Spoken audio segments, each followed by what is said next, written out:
सरकार का पैसा नदी में बह गए। पूरे सीमांचल के साथ लापरवाही हो रही है। इस वक्त हमारी मौजूदगी पूर्णिया ज़िला के बायसी प्रखंड के हरिंतौर पंचायत में है और यहाँ पे देख सकते हैं, आपको मैंने दिखाया था कि परवान नदी की कहर जारी है। देखिए बहुत ज़्यादा तेज़ी से नदी कटाव जारी है और यहाँ पे घर भी परवान नदी का हिस्सा बन गया है और यहाँ पे घर को भी तोड़ लिया गया है। देख सकते हैं घर वगैरह सारा तोड़ लिया। हम बातचीत करेंगे इनसे। क्या नाम है आपका? जी, मोहम्मद बाबुल सिद्दीकी। अच्छा, यहाँ के आप सुने कि वार्ड सदस्य हैं, यहाँ पे घर सारा कट गया। अब तक सरकार के द्वारा क्या कुछ उपाय हुआ है? यहाँ जिन भी परिवारों का घर कटा गया है तो अंचल पदाधिकारी को लिखित तौर पर दे दिया गया है। अभी अंचल जो भी राजस्व कर्मचारी है, अमीन साहब सब आए हुए हैं।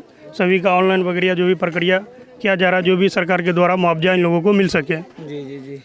तो यहाँ के MP MLA मौजूदा क्या कर रहे हैं कि इनकी रुकाव नहीं कर पाए, घर कट के नदी में विलय हो गया? अभी से पहले जो है सभी संबंधित पदाधिकारी और विभाग को मेरे द्वारा लेटर पैड पे चिट्ठी लिख के आवेदन दे दिए गए थे, लेकिन अभी कुछ दिन पहले यहाँ पर बांस के द्वारा थोड़ी बहुत जो है राहत बचाव कार्य किया गया था, बांस डाल के, जो भी असंभव है। बिल्कुल बांस डाला गया था और बांस 2-4 दिन में ही खत्म हो गया, कट के नदी में विलीन हो गया मट्टी के साथ बांस भी। और लाखों रुपए खर्च करके यहाँ कोई राहत बचाव कार्य करने का कोई फ़ायदा नहीं हुआ। अच्छा, क्या यहाँ पे गरीब जनता है तो क्या इनके साथ लापरवाही की जा रही है?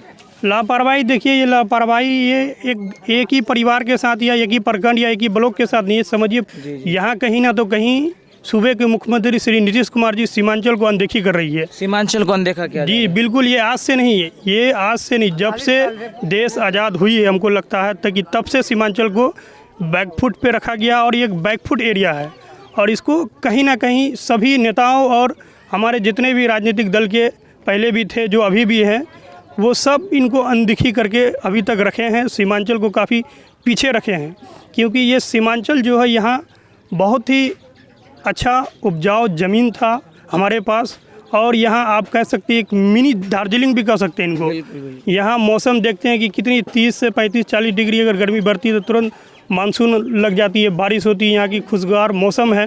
और यहाँ सीमांचल से सटी हुई नेपाल है, बांग्लादेश है, बंगाल है, सभी यहाँ चीज़ें सटी हुई है। लेकिन सरकार कहीं ना तो कहीं सीमांचल के साथ बहुत बड़ी अनदेखी कर रही है।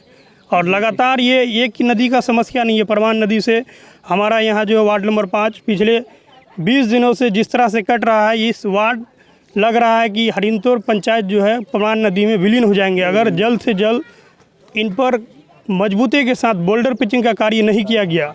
जिन जिन स्थानों पर कटाव हो रही है तो ये सभी घर कट के विलीन हो जाएंगे नदी में। यहाँ जो है सभी गरीब तबके के लोग बसते हैं, किसान हैं, मजदूर हैं, जो अपने ज़िंदगी भर की मेहनत कमाई करके एक एक रुपए को जोड़ के अपनी सपनों की आशियाना को बनाते हैं। और परवान नदी, कनकई नदी और महानंदा नदी जैसी नदियों में कट के हर साल विलीन हो जा रहे हैं। हज़ारों एकड़ ज़मीन कट के विलीन हो जा रही है। लेकिन यहाँ ना किसी पदाधिकारी को नज़र आ रही है, ना हमारे कोई नेताओं को नज़र आ रही है, ना कोई हमारे सरकार को नज़र आ रही है। अच्छा, अब तक मतलब बचाव के लिए कुछ उपाय क्यों नहीं किया जा रहा? आखिर क्या इससे पहले जो 1 साल पहले यहाँ पर जियो बैग के द्वारा कार्य किया गया था जल संसाधन विभाग की ओर से। पिछले वर्ष भी हम वहाँ आवेदन दिए थे, पूर्णिया जल संसाधन विभाग कन्या अभियंता विभाग को दिया गया था, वहाँ भी कार्य किया गया। लेकिन पहले ही बांध में पूरे तरीके से ध्वस्त हो गए। वो जियो बैग कहाँ गए कुछ नज़र नहीं आ रहे हैं। अच्छा। इस बार भी जो है जो बांस से कार्य किया गया, फ्लाइट फाइटिंग का भी जो थोड़ा बड़ा काम किया गया, कितने लाख का रुपए का एस्टीमेट था, क्या हुआ नहीं हुआ, इससे कोई जानकारी नहीं है। और सब कट के विलीन हो गए एकदम परवान नदी में। चलिए, और भी जी मुख्य प्रधानमंत्री आवास योजना के तहत गरीबों का आशियाना बनाया गया था, वो भी कट के नदी में विलीन हो गए। और इधर भी देख सकते हैं कि आप काफ़ी, और मेरा घर जो वार्ड नंबर 8 में है, वहाँ भी सभी का घर इसी नदी में कटने के कगार पे है। बिल्कुल। तो मेरा जो है वार्ड भी कट रहा है और घर भी कट रहा है।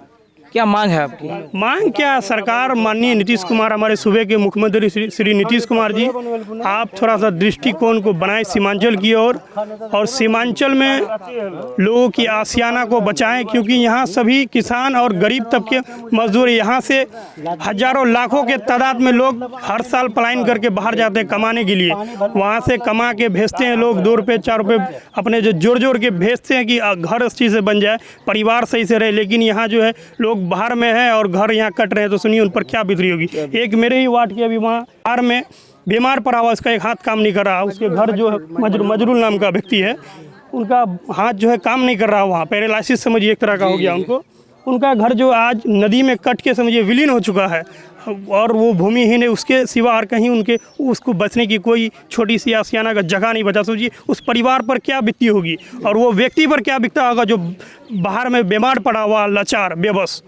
तो यहाँ हमारे जो भी स्थानीय नेता हो, अभी कुछ दिन पहले हम नहीं थे पूर्णिया, किसी काम से गए हुए थे, तो हमारे वार्ड में माननीय विधायक जी और माननीय हमारे सांसद जी भी आए हुए थे, उन लोग भी निरीक्षण करके गए हैं। सभी अपने अपने स्तर से जो भी हो सकता है कर रहे हैं, लेकिन कहीं ना कहीं सीमांचल के साथ जो है बहुत लेट हो गया डेवलप करने में।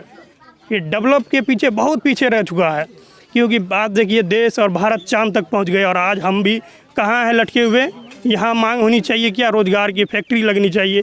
आज हम मांग कर रहे हैं, हमारे यहाँ पुल नहीं है, हमारे यहाँ सड़कें नहीं है, हमारे यहाँ घरें नदी में कट के विलीन हो रही है, लेकिन किसी को कुछ नज़र नहीं आ रहा। गरीबों की जो है दुख दर्द कोई सुनने वाला नहीं है, कोई तकलीफ को देखा नहीं जा रहा किसी को, कि कितने दुख और दर्द में हमारे यहाँ के सीमांचल के लोग बेबसी की हालत में हैं। 3 महीने 4 महीने लोग जो है सैलाब से घिरे हुए रहते हैं। ऐसी जगह एक मेरे वार्ड है, पूरब पार वार्ड, वहाँ जाइए, आज आज़ादी के 77 साल के बाद भी एक मुख्य रास्ता नहीं है। आज अगर जाइएगा आप, उस दिन हम गए हमारे वार्ड में, वहाँ पर एक इंतकाल हो गई, नाव में उस लाश को, जनाजे को इस पार लाके 1 कमर पानी हेल के किसी तरह जनाजे को दफनाया गया। ये सब देख के जो है आँख क्या दिल टूट जाता है, रो क्या बोले इस पर। जिनके हाथ में है वो कुछ नहीं कर रहे हैं। इसीलिए हम यहाँ के स्थानीय नेताओं से और ख़ास करके हम अपने इलाके के नौजवानों से कहेंगे कि आप अपने मोबाइलों पर रील ना बनाएं, बल्कि अपने मोबाइल को उठाएं और जहां भी छोटी बड़ी समस्या हो उनको अपने मोबाइल में रिकॉर्ड करें।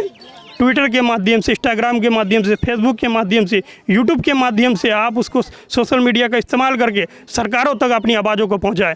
माननीय मुख्यमंत्री और हमारे देश के प्रधानमंत्री श्री नरेंद्र मोदी जी तक पहुंचाने का काम करिए, क्योंकि ये अभी सोशल मीडिया का जरिया है, ऐसा एक जरिया और एक प्लेटफॉर्म है कि आप देख सकते हैं कि रातों रात कोई वायरल हो जा रहा है, और रातों रात कोई घटना की वीडियो वायरल हो जा रही है तो उस पर कार्य हो जा रहा है। बिल्कुल बिल्कुल।